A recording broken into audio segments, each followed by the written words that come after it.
discuss about convolutional neural networks, also called as CNN, which are one of the most popular deep learning architectures used in computer vision tasks like image classification, object detection, and facial recognition.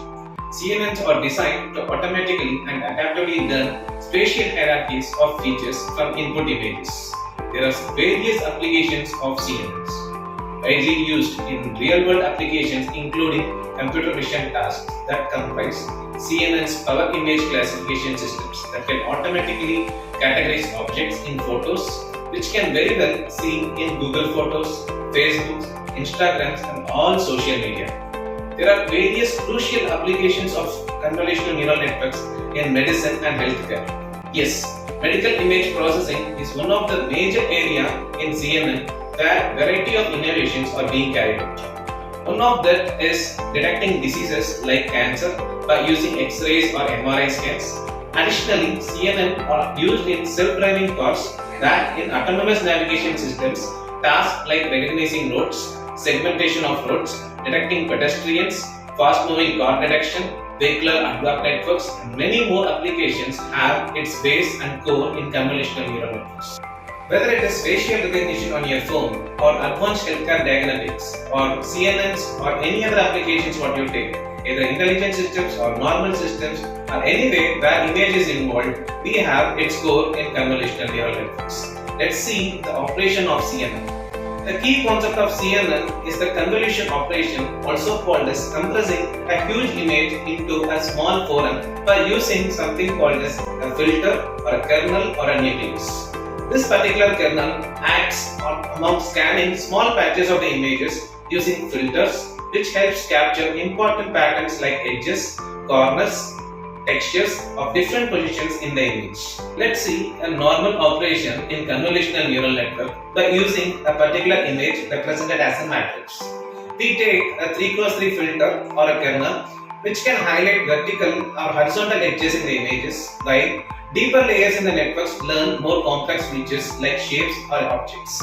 Now you see how a filter is moving across the particular image and getting it compressed by using a technique called as convolution, which compresses the image to get only important features.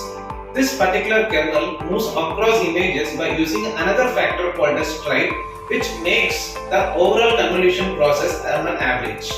This convolution process can also be paralleled by using an activation called as a ReLU. Once the convolution operation is done, we apply an activation called ReLU, which stands for Rectified Linear Unit.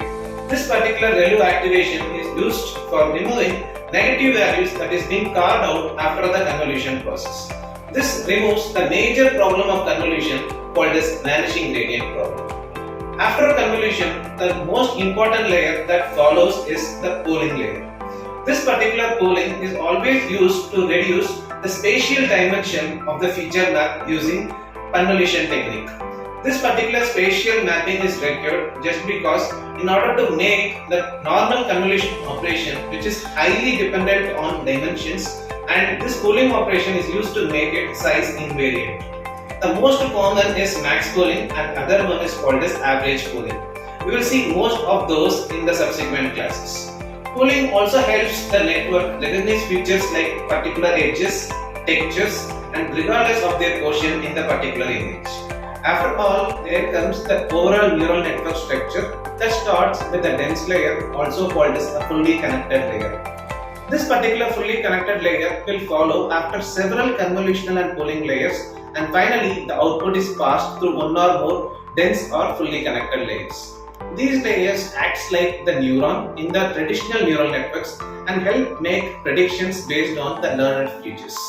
The fully connected layers combines the features detected in the previous layers and outputs the final classification score or prediction, such as identification of an image in a cat or dog database, or identifying a particular cancer portion from an extraordinary amount of MRI or other particular medical scans, and identifying a particular person from a huge group of population, and so on. Let's see more about convolutional neural networks in our subsequent video.